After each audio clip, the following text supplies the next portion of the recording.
Hai guys, ketemu lagi di Berarti Soal SKB. Kita sampai di part 3. Salah satu tanaman liar yang telah dimanfaatkan sebagai obat herbal terstandar adalah tempuyung.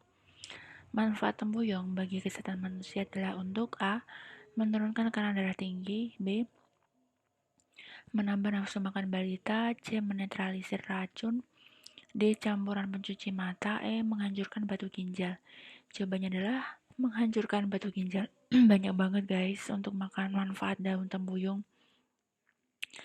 Tempuyung ini adalah tanaman herba yang biasa tumbuh di bebatuan. Bisa untuk mengurangi kadar asam urat, mampu meluruhkan batu ginjal, menyembuhkan peradangan, mencegah hipertensi, mengobati luka bakar atau memar, mengobati gangguan pendarahan sebagian, dan anti tumor dan anti kanker. Tekstur kenyal pada makan dikarenakan penggunaan bahan kimia makanan berupa apa? A. Melamin, B. Formalin, C. Boraks, D. Asam sorbat, E. Sakarin. Jawabannya adalah boraks, karena pangan yang mengandung boraks antara lain mie, bakso, mie basah, bakso, lontong, cilok, dan otak-otak. Jadilah pria ini ya. Ciri-cirinya, tekstur sangat kenyal, tidak lengket, dan tidak mudah putus pada mie basah. Makanan lain yang mengandung boraks yaitu kerupuk rambak dari tepung dan kerupuk gendar. Cirinya, tekstur sangat renyah dan terasa getir. 3.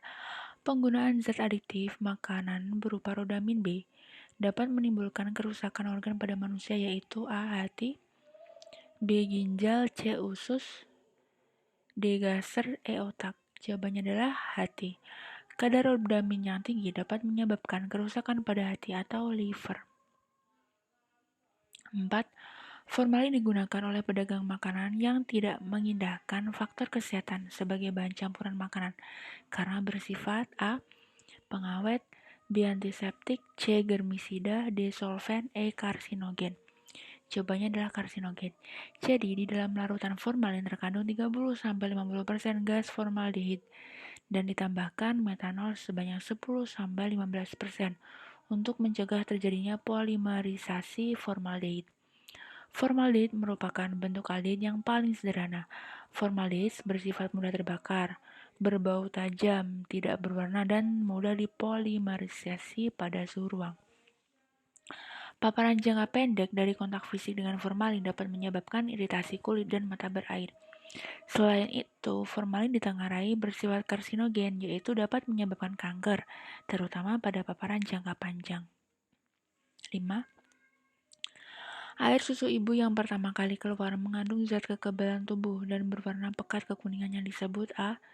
Susu basi, B. Kolostrum, C. Plasenta, D. Air ketuban, E. Imunitas. Jawabannya adalah kolostrum. Kolostrum adalah ASI yang keluar pertama kali, yang berwarna kekuningan dan kental. Cairan ini banyak mengandung antibodi. Nomor 6.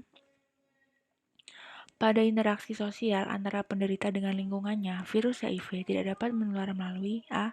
Keringat, B. Darah, C. Luka, D. Urin, E. Plasma.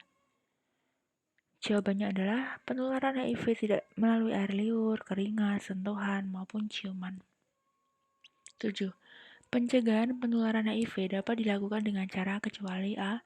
Menggunakan kondom saat berhubungan tidak aman, B. Menggunakan masker dengan filter, C. Ibu hamil positif HIV tidak melahirkan secara normal, D. Ibu menyusui positif HIV tidak menyusui bayinya, E. Menggunakan jarum suntik sekali pakai. Jawabannya adalah menggunakan masker dengan filter. 8. Data penelitian ada yang diambil langsung dari lapangan dan ada yang diambil dari kesimpulan hasil penelitian orang lain. Data penelitian yang diambil langsung dari sumbernya disebut A. Data nominal, B. Data ordinal, C. Data primer, D. Data sekunder, E. Data diskrit. Jawabannya adalah data primer. Data primer adalah data yang diperoleh peneliti secara langsung dari tangan pertama. 9. Alat yang dipakai untuk mengadakan estimasi atau perkiraan terhadap tingkat intelektualitas seseorang melalui pemberian serangkaian tugas adalah A. Tes kepribadian, B. Tes bakat, C. Tes intelijensi, D. Tes sikap, E. Tes minat. Jawabannya adalah tes intelijensi. 10.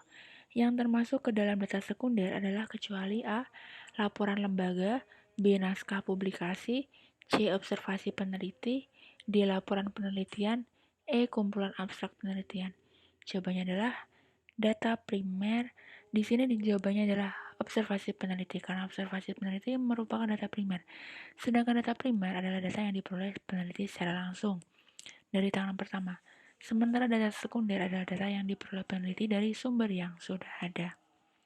Oke, that's it. 10 soal telah kita bahas hari kali ini. Sampai jumpa di diskusi-diskusi selanjutnya tentang materi SKB, tes SKB CPNS, karakteristik untuk Kementerian Kesehatan. See ya.